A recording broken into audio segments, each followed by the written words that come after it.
you know, you can try all night just trying to take home the perfect girl or whatever, and you never really know what's going to happen, right? Mm-hmm. And I mean, at the end of the day, like, if she has a dick, jackpot.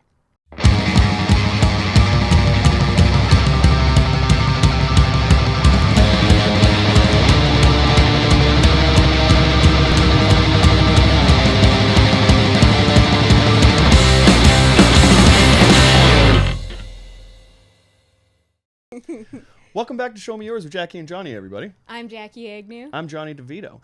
And before we get started with this episode, I just want to give a little bit of thanks. I think this is our 4th episode, and people are actually watching, giving us a little feedback, which is exciting. We're going to do this regardless if you guys watch. I want you to know that. But the fact that you are... We've already been doing this regardless. It's true. But the fact that you are watching and giving us a little feedback is very cool and very exciting. Mm-hmm. Because... I just want to apologize off the top to all of our listeners out there that I think that in our last episode, I might have just been too excited and I might have been actually spreading disinformation. Oh, okay. Which is a problem, I think, right now in the world. And I'm going to... fake news. Yeah, we can't be doing that. We don't do that on Show Me Yours. We're not about fake news. We're not. We're about that real news. We're about that real news. So we have an advancement to the story. Last week we were talking about Triphalia, our new band, second album coming out yesterday. Would Double Dick be biphalia? I believe so. And, just like the rest of you guys, when a light bulb shines in those eyes, I get excited too. So we were discussing a biphallic gentleman that went on to Reddit and had an Ask Me Anything, and he was affectionately named Double Dick Dude by the internet, by the community at large, and I was very infatuated with it at the time. And when I was reading that, I really went in depth, and I was most captivated by the picture that he'd posted with 2 soft penises. Right. And I was speaking about the configuration of Double Dick Dude, and prong. they broke off like a handlebar, like a Fu Manchu mustache. Yes. You know, with balls in the middle. Yeah. Right? It's probably the 2 coolest. roads diverging at a... Never mind. I'm not You gonna are, finish oh my that god. sentence. Okay. 2, yeah. I kind of wanted her to, but we'll come back to that. So basically, we have a listener, a very good friend of mine.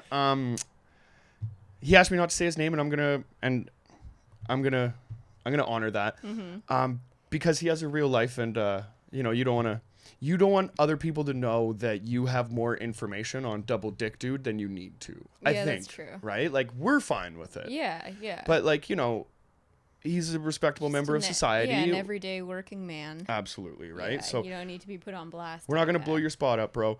But what he did say to me is that, like, I was a little bit ill-informed on, I guess, all the intricacies of Double Dick Dudes. So he sent me a video that was just absolutely fascinating to me. And I cannot confirm if Double Dick Dude in the video that he sent to me was the same Double Dick Dude as the Reddit guy. Yeah. Up to the listener, if any of you guys can give us some more information on that. I'm fascinated. I need to know. But the Double Dick Dude that I was referring to in the handlebar dick situation, this is not what we're dealing with in this video. Not at all. Jackie, I showed you the video. Can you describe a little bit for our listener? Well, it's as you said, it's not a lizard tongue situation. It's like a bunk bed, like one on top of the other. Yeah. Yeah. Totally. And in this video, you have a female performer that is getting very excited to do the scene. Yeah, it's well written. There's some suspense at the beginning. There really is, and a surprise, like a first act turn. Yeah. A real first act turn. Yeah, I think that, a good twist off the top. So basically, the camera guy is speaking to the female performer and about the size of this dick that's popping out of this guy's shirt. Yeah. And she's like, yeah, fantastic. This is, good member here. We can roll with that. And he goes, well, do you want to see the other? And he pulls his shirt up, and a second dick of equal or probably bigger size flops out. Not flops. They're both fully erect. Have you guys ever seen Seven? I mean, it's weird because you can't answer, but if you've ever seen the movie Seven, then there's a device that is the the murder. What fucking Kevin Spacey? Come on, watch yeah. the fucking movie. Spoiler. Anyway, Kevin Spacey It's gets an this. old movie. Yeah, he You gets should've this fellow watched to it by make this leather apparatus, right? And that's kind of what it reminded me of.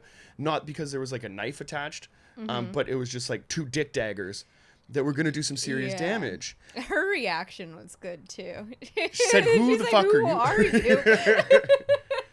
Which is like a fair reaction. Which is fascinating. And so in the last episode, I was just kind of speaking factually of what I saw, but watching in action, I'm just, I don't know, for my own sake, maybe like I'm hoping, or maybe like I didn't examine the double dick picture as much as I thought I did, and trust me, like I examined it. But in this particular case, I think that it's just physically a better design, I think, for the sex at hand and for the sex that took place in this film. Yeah, certainly functional. Like seeing it go down, I would have to say that I think this one on top of the other situation might be more functional, depending on what you're into. If I think. Oh, no, because like if it was a lay down spoon situation, then it would still be more functional for the dicks to be right on top of each other. Yeah. In what world? Like you'd be like, the female performer in this situation would have to be like laying on the side, and you'd have to be like standing up. Yeah. For that not to be like weird, or else you're getting your dicks twisted. Yeah. And like, come on, we all know that we're not twisting dicks here, right? Like, I'm whistling Dixie. I'm not twisting dicks. Like that's probably like the only rule that I have for happiness in life. No twisting dicks. Yeah. So that's right off the top, I just want to apologize to the listener for maybe my ignorance. But we're gonna move forward, and we're gonna continue to report on anything double dick related. You know what? My immediate thought is that in say what, like the hundreds of double dicks out there, are there, so if there's like this one on top of the other situation, circling back to our underballer conversation, could it be like an over dick balls dick, an over under? In a dick ball dick scenario, I think that the bottom cock is, I mean, it's still going to be functional. And I mean, if you have the length that this guy's working with, and I don't think you have anything to worry about, but I would worry about the balls being in the middle as like a contact zone for penetration and kind of like a slap back thing. Get a little bit crushed. When your balls, well, Jackie, if you had a set of balls, and you would know that when they get hit, they kind of feel like they're up in your tummy, right? So imagine you're just banging away, and the entire time, like, you're having to deal with the pain, the immense like discomfort of like your balls feeling like they're going into your stomach. That's why, just for strictly for comfort, I'm gonna hope that that's not the situation. Sandwiched in between 2 dicks.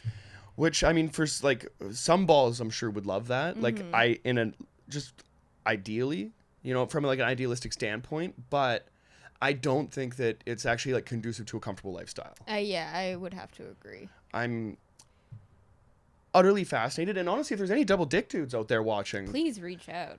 Come on, we won't even make you do a fucking record. Like, we just want to talk to you. Like, you can show us your dicks.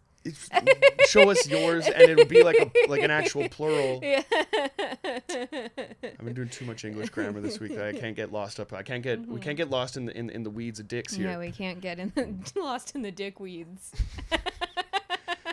Well, I guess we're gonna. I mean, I'm imagining like seaweed, but like little tiny penises. Well, on the topic of double dick dudes, there's a woman with 2 vaginas that just in the news recently. When the doctors told her that she had 2 vaginas, I believe during giving birth or something like that. Welcome to Show Me Yours, where we only read the headline and we don't read the article at all. But from what I gathered from like the headline in the first paragraph or whatever is usually the majority of like the news that I read, because then I can make up the rest of the story, right? That's why like Bigfoot and all that shit is so much fun to read about, because like if you get to the end of the article, then it's bullshit. Yes. Right? But like if you still have some imagination and some whimsy in your life, article, one, headline, 1 paragraph, and then move on with your day. Right? Sure. Create the rest of the logic up for yourself, because we're on a spinning rock through space right now and nothing really matters. Yeah. But in the case of a double vaginal woman or I don't know. We'll circle back. Yeah, we'll circle back. But in the case of in her particular case, you don't have like a vagina on top and bottom or a vagina side to side. Hers is like it's a vagina within a vagina that's like kind of like that would be like a fork in the road, maybe. You know what I mean? Like that at that fork in the road, that's where you find like the devil, and you can like sell your soul to be like really good at guitar or whatever. But I think like that's the crossroads that they've been talking about, because it's an elusive crossroad that you've never really met the devil at. So if you have two vaginas, you have a vagina within a vagina, and you're having sex, does if you're having sex with a guy, would the dick, it just chooses which way it wants to go? My dick thinks for me, but it can't necessarily dictate direction. Dictate. Nice. We're just all right. We just come up with this shit. This is how it goes. So my dick might like guide my path, but once it gets there, like it's not gonna like decide to detour. I believe that like you would have to have a serious curve situation, right? Or you'd have to be like at a weird angle, and then maybe you'd like break through like another. I don't know. I honestly don't know how that would feel, but it must have been. I mean, if it wasn't discovered until she was giving birth, it must have been pretty tucked away there. And like a back road. Honestly, it's so weird to think that like I don't know. No, because then I don't want to like, discredit or get on the fact. I'm just thinking of like every guy that she dumped now is like, how the fuck did I not see that? You know what I mean? There's a level of like masculinity or like machoism, no matter like how hard as like a man you try to like kind of shake a lot of that shit off, you still want to be a dude or whatever. But like there's part of you that still gets jealous for dumb reasons or, you know what I mean? Like I'm sure that's like going to make somebody's blood boil. Like, you know what I mean? You'd think that you're, pretty astute, pretty astute. Yeah, right? Like I don't just let the world pass me by, right? I stop and smell the roses, and I really notice things. Yeah. Or at least I try to, right? And if I found out that I didn't notice like a whole other vagina there, then like I feel like crazy. that's that's on me, and that's probably like the reason why I've never been on a search and rescue team, or nobody's ever asked me to go like hunt for buried treasure, unfortunately, and I think that's probably attached to the reason that I've never found a second vagina. I do kind of like that the second vagina is much more elusive than the second dick. The second dick you couldn't miss if you tried. You couldn't no. I think if you even saw it through the pants, you'd be like, there's something going on in there, man. Like, you got a huge dick. Why are you stuffing like a cucumber next to your huge cock there? Oh, maybe you might be one of these elusive double dick dudes. Yeah. Absolutely fascinating. Yeah. If you ran into a double dick dude, what do you do? Well, I mean, it would depend on the situation. I feel like just like, out in the field doing work. So in this scenario, you're a farmhand? I meant field like metaphorically. Yeah, you're okay. Sorry. I'm just trying to paint the picture for myself as you'd like to do. And it was just funny to me that you had a straw hat all of a sudden. But if say I, meet a guy and it's like casual and it's just sort of like a one night stand type thing. Yeah. And he has two dicks. I don't know. I probably honestly at first I'd be really overwhelmed and a bit anxious. Yeah. Because I then in that situation, typically I know more or less how things are going to proceed. Sure. But if all of a sudden a second dick is introduced into the situation, then I no longer know how it's going to go. This changes everything. Yeah. So I feel like anxiety, I don't know.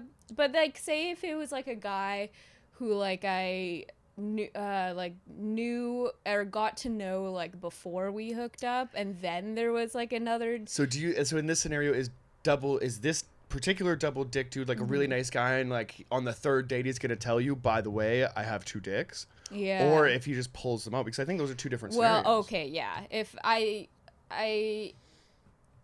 in this scenario, he would tell me beforehand. If you're like going on dates with someone and then you just don't mention it until like the third date and you're like about to have sex, and then it's just there. This and is you don't- important information to any double Yeah. dick dude that's out there. Maybe let somebody know, right? Yeah. Like, I mean, don't just think depending on the situation. Sure. But yeah, I think if that were the case, I would be pretty put off by it. If it was someone who had gone on multiple dates with, Yeah. and then like we were finally hooking up, and there was just no mention of it until he whipped them out, Mm-hmm. then I would be kind of upset. I'd Interesting. be like, this should have been like a mentioned. I'd be even 5 minutes ago. Well, Like, there's a level of like maybe like sexual depravity or something that like comes to mind.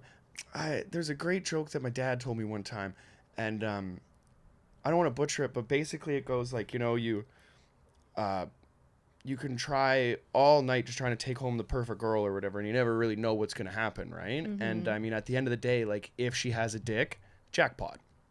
Right? So in that particular situation, you know what I mean? I think that like, just like,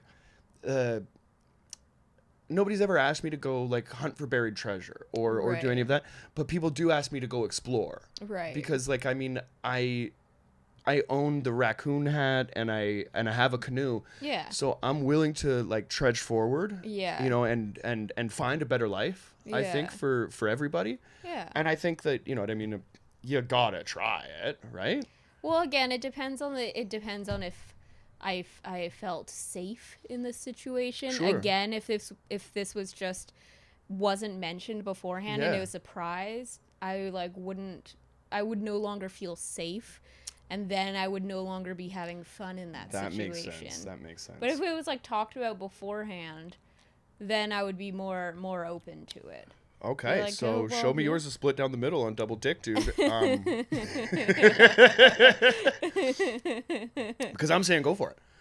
But I'm not saying don't go for it. yeah. I'm just saying it would need to be discussed beforehand, I think, Okay. for me to jump into the waters. Looking at I all just you wouldn't want to double be dick dudes. surprised by it.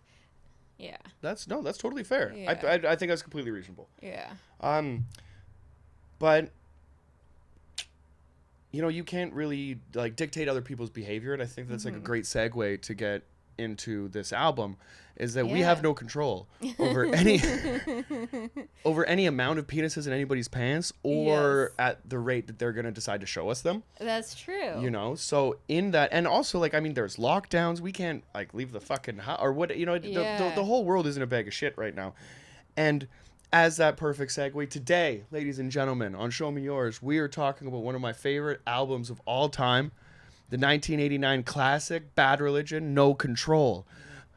It's very exciting to me. Yeah. When we're also reaching out for a producer and stuff, so like this would be like your part to put in some, you know, a little bit of, yeah. So Yeah, hit us anybody up that with wants to your join the ideas. team, come on.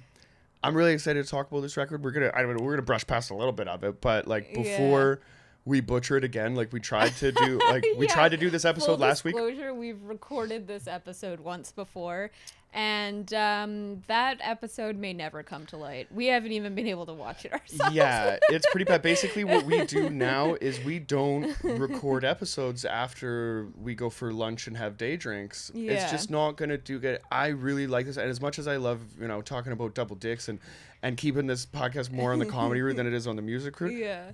I don't feel like I did an album that I really love justice. I don't think we did anything justice in that.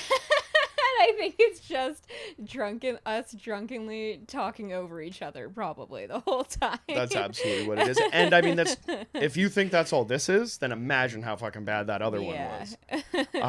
But getting into it, for anybody that doesn't know, Bad Religion is one of the greatest bands of all time to me. It's obviously a statement that I'm going to throw out there, but I will put this band up against anybody else. They have, I don't know, 35 plus year career, so many albums, so many classics, and this one in particular comes out in a lineup that I don't think any band is going to have that kind of success. In 1988, I believe they put out Suffer, which is arguably one of their greatest records of all time. I had to sit and look at No Control and Suffer and be like, which album are we going to talk about? Because they're both that good. So we'll get that out of the way. And then 1 year later, No Control comes out. 1 year later after that, Against the Grain comes out in 1990, which is fucking wild. I think that output, just in general, I think for any band to do like, 3 albums 3 years in a row back to back and be touring and whatnot, I think is a feat that not a lot of bands do. But in this particular case, for those 3 records back to back to be, I mean, amazing, something that like defined my my reasoning, the way that I look at the world, and still hold up, I think, to this day, deserves a fair shake where we're not half in the bag or fully in the bag when we're going through it. Yeah. So for the listener, Bad Religion has had a few different lineup changes throughout the years. On this particular album, Greg Graffin still is the doing lead vocals. Brett Gurwitz on guitar, Jay Bentley on bass, Greg Hedson on lead and rhythm guitar, and Pete Finestone on drums. This particular lineup, I think, is with Jay Bentley, Greg Hedson, Greg Graffin, and Brett Gurwitz. I think that's kind of your main core. I don't want to speak out of turn about the Bad Religion drummers or the drummer changes or whatever that they've went through, because I don't necessarily know about them, and I don't care enough to make that a part of the episode, because this band is so much, you know what I mean, and those fucking drums are blazing. I'm not, don't want to speak disparagingly about anybody that's played drums for Bad Religion, and I'm going to feel really bad if Pete Finestone has been a fucking fixture in the band for the entire 35 years. That's just research that I didn't do. Yeah, that's all right. But the album is absolutely lightning fast. Yes. The lyrical content is so goddamn dense that you need a fucking dictionary to understand half the words that are coming out of the mouths in here. We were looking up half the words. We really did. To it. Yeah. And yeah, it was a cool record for me to share with a friend, especially, somebody that didn't grow up on this kind of music. And I think that I could give you a lot of albums that might not necessarily be easy listening, but Bad Religion has like hardcore roots. It's lightning fast, but it's incredibly melodic. And I think that, did I do good? What did you think of the record? Yeah, no, I really liked it. Especially like, after like we listened to it and we were reading along with the lyrics then, I think, because I'd listened to it a few times before then and I liked it, but again, like I hadn't read the lyrics, and so it was hard. Like I didn't really get it. It's also pretty fast too. Like I think it's clocks in like 26 minutes. Yeah. So if you blink, it's kind of gone. Yeah. Right. If you start like doing something and leave it in the background. Less than 2 voodoo child.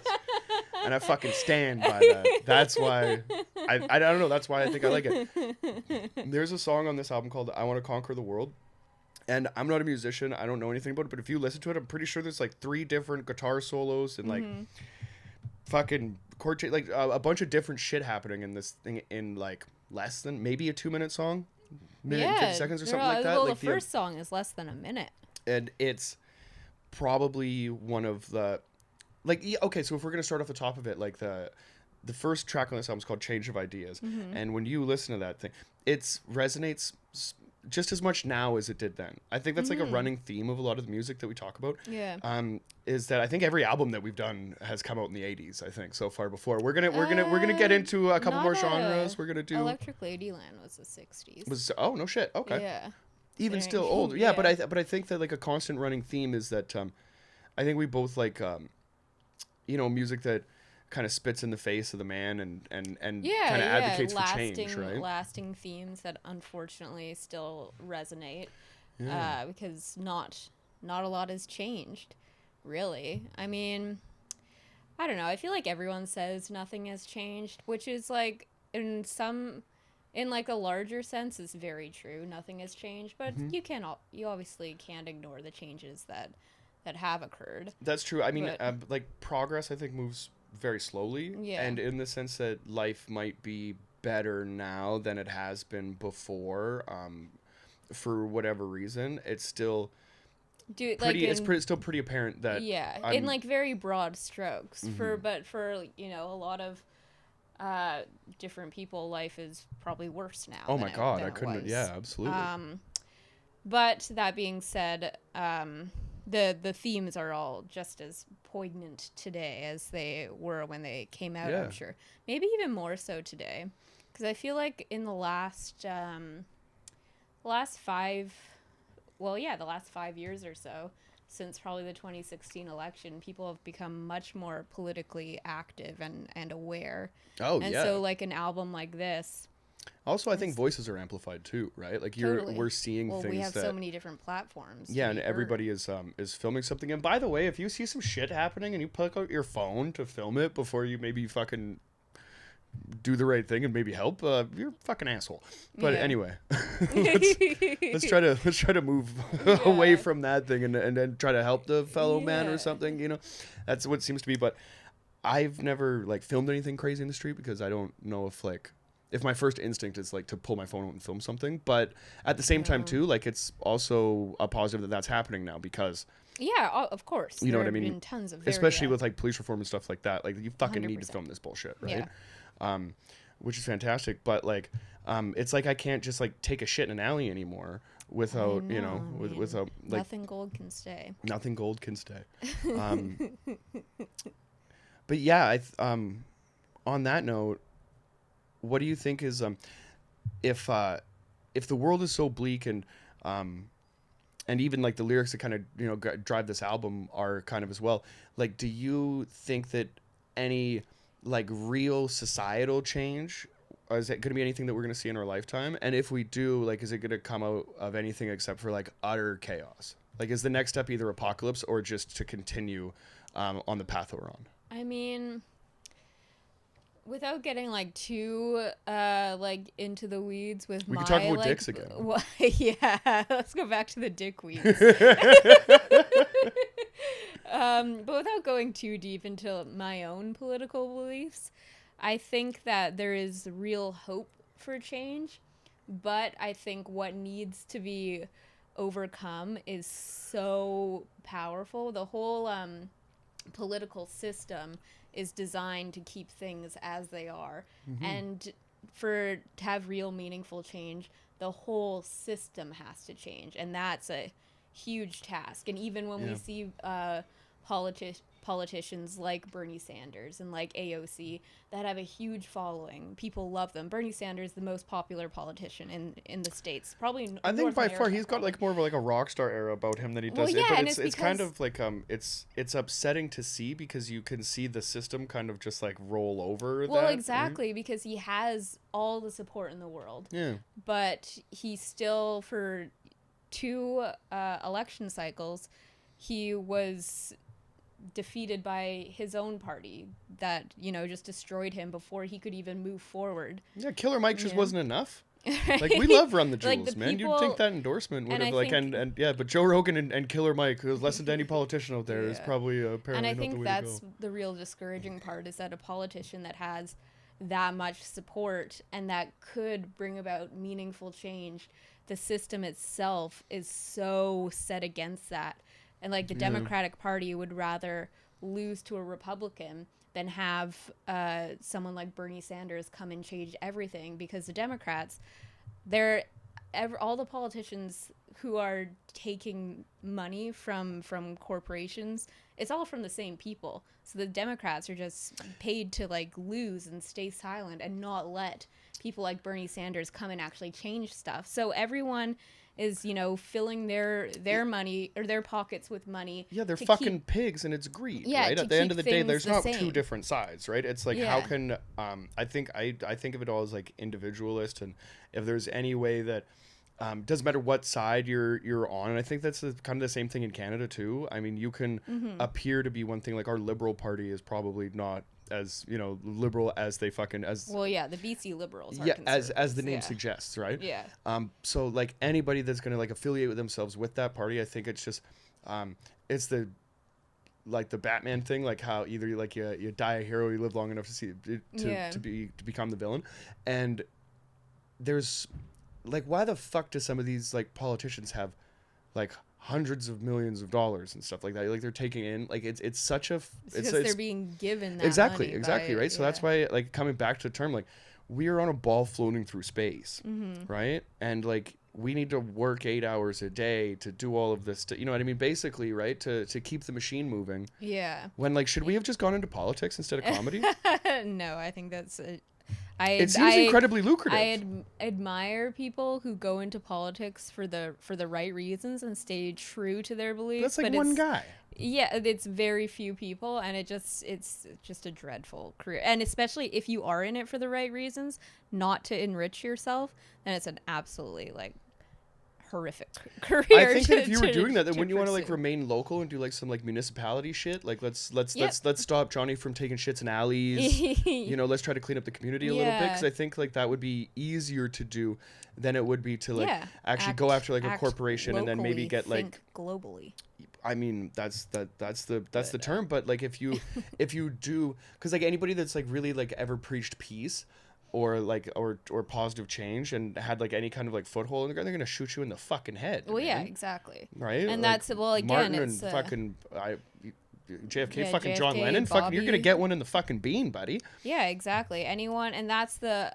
I mean, again, the whole system is designed to stop change from happening. So while I think it's certainly, there are things that I'm hopeful about, and I think it's certainly possible to change, in the fact that everyone wants it and there are politicians that want to bring that change truly, but the government is not designed to work for the people. It's designed to work for the corporations that are giving them billions of dollars. So that's sort of the part you where... You don't bite the hand that feeds, right? Yeah. Like at the end of the day, I mean, from a business standpoint, I get it, right? But like you can always do that anytime that, you know, you can see... But that's why business and politics shouldn't be combined. It's because from a business standpoint, it makes sense. But that's not what the government should be. Well, exactly. Yeah, but should now we're speaking like ideologically. But it's not designed to be a business. It's meant to speak for the people. Yeah, but that's ancient Greece. Now we're in fucking 2000 or more than 2,000 years later. Yeah, but that's what I'm saying is that it's become so corrupt that it's morphed into a big business. Oh, absolutely, right? Yeah. But like so, like going back to that point, is there any hope? Well, that's what I'm saying, is that I think, like, yes and no. I think there is hope in the fact that there are some really popular politicians who are speaking truth to power, and the people are getting more involved, and I think that's really hopeful. But at the same time, the whole beast of the political system it's very difficult to imagine a way to overcome that. So yes, there is some hope, but also it's sort of like you have hope, but the world is hopeless. Yeah. I'm not putting words in your mouth. I'm just. But okay, so then, like changing direction from that. If you know the success happens and the change does come that everybody wants to see, do you get radical movements and like cool art from utopia? Well, and if you do, would you want to live there? Or if you don't, would you want to live there? Well, I was gonna ask you a similar question. Shoot. Which was that, do you think that like punk music like this could have really existed if it weren't for capitalism and this whole system? Well, as far as if it did, then I think that it would be a different thing. I think you're always going to have like aggressive sounds from the youth. So whether it's like fast music and guitars and like a message, like you're always going to have like a group that, you know, speak truth to power or whatever, right? So what that was in like, you know, the 70s with like the Sex Pistols is basically like a glorified boy band that was kind of put together and shit, but they're still writing songs that kind of mattered. That God Save the Queen and, you know what I mean, everything that they were speaking out against was right for that time. You go like further into the 80s and you see like the, you know, like the with after like Reagan and Nixon and everything like that, then you have like just pure anger and hatred. And I would never want to change the past because of the art that followed, you know what I mean? So like now you have bands like in the 80s, you know, the Dead Kennedys are coming out, and like Minor Threat, you have these like a political push as well, or like the Bad Brains coming out of DC and stuff. And there's I think with like the Bad Brains and Minor Threat are probably like my favorite example, because you have the political, social, all the turmoil that's happening there, but they're also kind of preaching like a positive mental attitude, the PMA thing, and like kind of discouraging like drink and drug use. Like there's something that's like inherently very positive out of something that is, completely, destructive, and from a distance looks pretty fucking wild. I think that anybody that's seen like black and white footage of like old 80s shows of like kids moshing and shit like that, and you're like, you don't want to go there. And in a lot of cases, there's some very violent scenes from back then. And I'm, not lucky enough to have ever been punched in the face in one of those cities, but, I'm sure I'd had a cool story if that was, had that have happened. So no, I think like you need that for this particular kind of music to happen.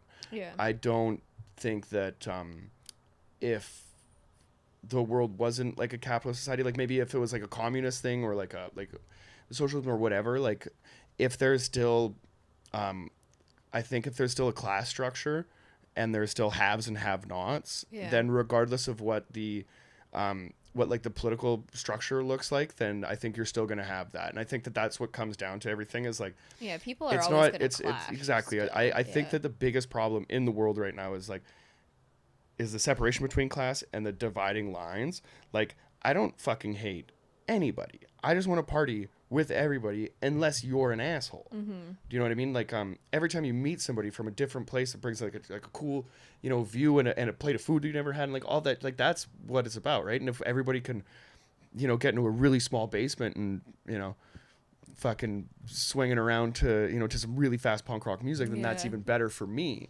Yeah. But I think it would be very interesting if the world was like a utopia and punk rock came from it, because then it might not be looked at as cool for me.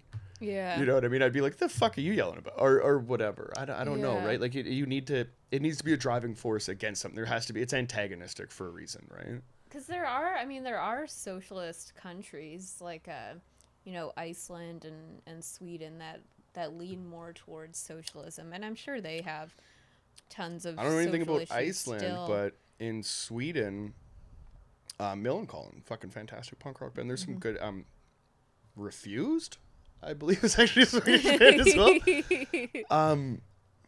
Yeah, I hope it's not Switzerland. I could be wrong, but yeah, no, I'm pretty sure that like, so that does exist. And interestingly enough, with like Millencolin, more of like a pop punk kind of band. I think there's definitely I don't know, causes there that you could find in some of the songs that they're definitely fighting for. I think Refused, on the other side, they've gone down like political rabbit holes, but they've also kind of just tried to like establish themselves as like as a band that's different from it. So you still will probably get that style of music that might be influenced from other things. But I mean, it's up to the band, right? Because there's also some of my favorite fucking punk bands aren't political at all, right? Yeah. They're like, have fun, fucking dance. You Big Idiot, looking at those guys, right? Yeah. I want to go to a punk show and I want to scream and I want to, you know what I mean? I want to get all the messages across, but I also want a band to wear the merch from the other band that's on that night and like come up like, we're the Corpse. I also want that too. Yeah. That's the shit to me, right? So like at the end of the day, it is music. Let's dance and have some fun. Yeah, right? totally. But like you can't discredit, I think, like that tone, especially from this album. Yeah. I don't think there's anything more like visually appealing than that. Because when I'm like 13 years old, I went into a record store, Music Stop and Trail, and I'm looking for this, for anything that I could find on the back of one of these compilations that I have, right? I know Bad Religion is on there. I'm like, that's a great band. And at that time, even in like the 2000s, there was like 15 of them to pick through, and I got one called The New America, and not as good. Fine album. But like if you listen to this and then you listen to that, there's something there that's like, oh wait a minute, like it's a lot more melodic. It was a major label release. There's a lot to it that you can see that's like something happened here. And we're back after minor technical difficulties. I apologize. One time we'll have an episode without a cut. Yeah. So basically where we left off was the difference between I guess the evolution of the band that you could say, right? So with the New America, when I'm like 13 and I've just listened to all this like ripping fast paced like hardcore punk and like I mean a lot of melodic stuff in there as well. Like I think that I like that melodic, fast-paced, kind of hardcore, whatever. When you mix it all together, I'm just a sucker for fucking love songs, Jackie. Okay, I like pop punk. It's one of my favorite things. Me So, too. yeah, fuck yeah, and I'm stoked. Like pretty soon you're gonna have a jean jacket. You're gonna cut the sleeves off. You're gonna get like a fucking core patch on the back. It's gonna be dope. But when all that, before we get to all of that, what I just wanted to say was like that difference in the songwriting and the styles. And I think that what you have here Yes. is that when Bad Religion goes to, I believe, Atlantic Records to make I think Stranger Than Fiction in the New America or something like that. Great records for their own thing. Stranger Than Fiction even has a cameo from our friend Tim Armstrong on there. Oh, nice. Check it out. Yeah. You can't understand what the fuck he's saying. And anyway, the album is incredibly slower, and it just has a different feel to it.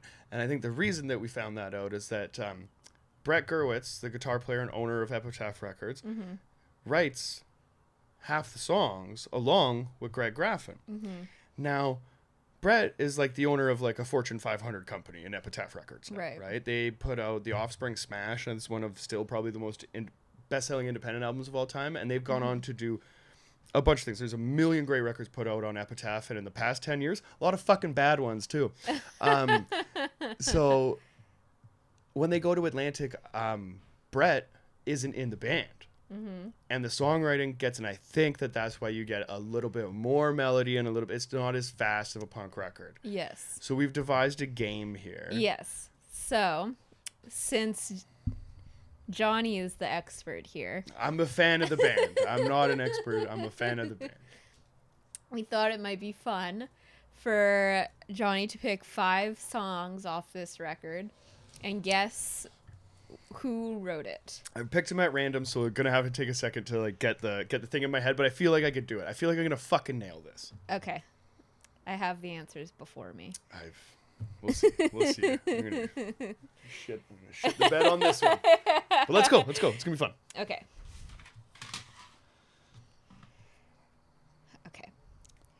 Okay. I'm just gonna do it in random order. Yeah.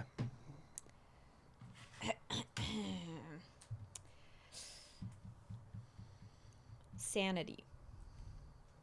Sanity is an easy one because this album is fucking lightning fast until like it gets to Sanity, and I think that the word choice and the pace of the song would only dictate that Greg Graffin wrote it. No.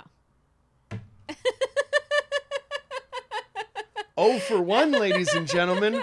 Oh for 1. Okay, then fuck yeah. Oh shit, I knew I was gonna shit the bed on this. Let's do this. All right. Next. Really?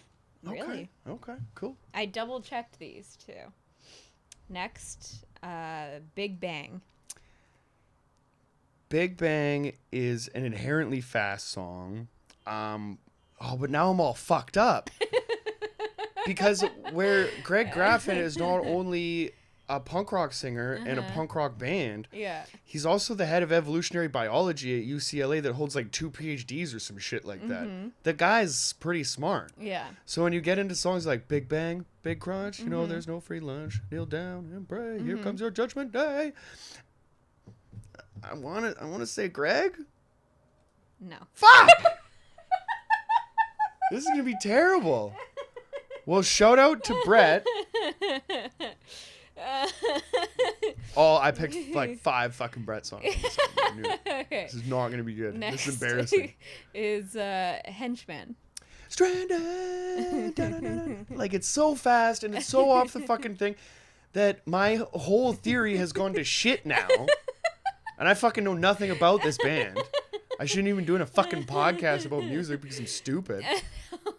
But it's so fucking fast. I'm sticking to my guns and I'm going to say Brett wrote that shit. That was Greg. Unfucking real. I had this whole theory. I almost don't want to do the next 2, but if I've been wrong this far, fuck, let's keep going. Fuck. Stranded. It's so fast. Okay. Okay. I Want to Conquer the World. I feel bad. It's one of my favorite songs of all time. If you came to conquer, you'll be king for a day, but you too will deteriorate and quickly fade away. Fucking. That's No Control. Those are lyrics off a different way. And I Want to Conquer the World, give all the idiots a brand new religion. I love this fucking album so much. Now I can't feel like I know anything, and now I'm like embarrassed because I've gotten the first 3 wrong. No, it's totally cool. Like, this is just put me in my place. Is all I've been asking, right? Like, I've never said that I'm an authority on anything at all. I just speak fast and confidently about anything that I'm saying. But like too much, like if you didn't know, then yeah, it sounds like I know what I'm talking about. I'm a fucking idiot. Jackie. You're not an idiot, Jackie. This discretion will not stand, and I'm gonna dive deep into Bad Religion and just understand who wrote these songs and why. But I want to conquer the world. Fuck, I'm just gonna throw it out there. I just okay, so I think it's so I'm gonna say it's a Greg song. No. I fucking suck at this. I fucking suck at this. I don't enjoy doing this to you. No, this is great. Like, it's cool. Like, it's put like I'm not blushing or anything like that. Like, I never once said that I was an authority. Right? We know nothing about music. This podcast is about sharing music with your friends, and I'm not an authority on it by any means. But I am embarrassed. Well, we have one more for you to redeem yourself. No, I'm not. I want to get them. I want to be 0 for 5 across the board because like my whole theory has just gone to shit. Well, this could be all or nothing. All right. Okay, the last one's I want something more. I picked that? Yeah. Good song, I guess. I want something more. I don't know. Now I don't know. I'm disillusioned and let down by myself. Like my own intuition now is like is picking at its own brain. What the fuck? Don't overthink it. Well, I can't. No, so I'm just gonna say Brett because I've lost. Hey, I got one based on just fucking chance. Okay, so if I flip a coin, I can get 1 for 5. I should have The World Won't Stop. I don't know why, but I think it's a better song than I Want Something More. But what are you gonna do? I mean, all I can tell the world is how great this album is, and that you should fucking go listen to it if you haven't. If you have, then then you get to laugh at how little I know about it. But it doesn't mean you know little about it. Oh no. Well, the thing is that like I've been listening to this album religiously for probably bad religiously for like I don't know, the better part of 20 years. Yeah. Pretty fucking close. Just because you don't know who wrote each individual No, I know, song, but I thought this was going to be a cool segment for the show, and I was like, I kind of got it. Like, in my head, like, I have this theory broken down without testing it at all that I know just by the pace and the tempo of the song and of the lyrics being sung that I could nail it. And I feel like when we did this, like, a dry run before, I did pretty good. Yeah, when we were doing it just when we were listening to the album. Maybe that's what it is. I'm just gonna. Maybe. I don't know. We were I don't know. Listening to it. Yeah. But regardless, I'm embarrassed. That's a good time to land the plane, I think, because I want to get the fuck off. No, I'm not. No, I don't know. All I can say basically is that regardless of how bleak the record might seem, in the sense that you have no control. I think and even that The World be a Won't stop. Like, thing exactly, too, right? yeah. And that's the way that I've always looked at it. Like, the last song of this is The World Won't Stop Without You, and that shit is the coolest thing to me. The same thing as like Life Won't Wait, grab the day by the balls and do something with it. You know what I mean? There's a sense of urgency in how fast these drums and how fast like all the music is, that when you add those lyrics behind it, that gives me that feeling like you better get up and fucking do something. And it's funny. And maybe not like change the world or anything, just like make a stupid podcast in your bedroom with your friends or whatever, right? Like that's. And I think the idea of not having control, like as someone who gets pretty like severe anxiety, oddly enough, like sort of opposite of what you might expect, because anxiety is sort of, it stems from feeling like you don't have control. But then for me anyways, if I remind myself that no one has control over anything and anything could happen at any moment, that is more like calming. Yeah. Like it turns into a positive thing, even though it's on the face of it, it seems like chaotic and stressful, that it can really be just a calming thing. You just accept that you don't know what's going to happen ever Well, I at think any like second. a lot of the anxiety that I get comes from the fact that like if I'm not doing anything, right? I love smoking weed, but the like if I just smoke it and sit down and do nothing, then like in my head I know that like I'm capable of doing Yeah. things like creatively without um a pen and a pad or like an easel and a paintbrush or something like that, right? Like a lot of that shit happens up here. So if I'm not actively thinking about jokes or I'm not actually thinking about, a story or something that like I want to do, then creatively I'm letting myself down. Yeah. And a lot of that anxiety comes from that in the sense that like, oh, am I too old? Like, is your best shit behind you? Or, whatever, right? You get all those like what ifs. Yeah. And like basically what something like this kind of does is remind you like, kick the fucking door down, shut up, go do something cool.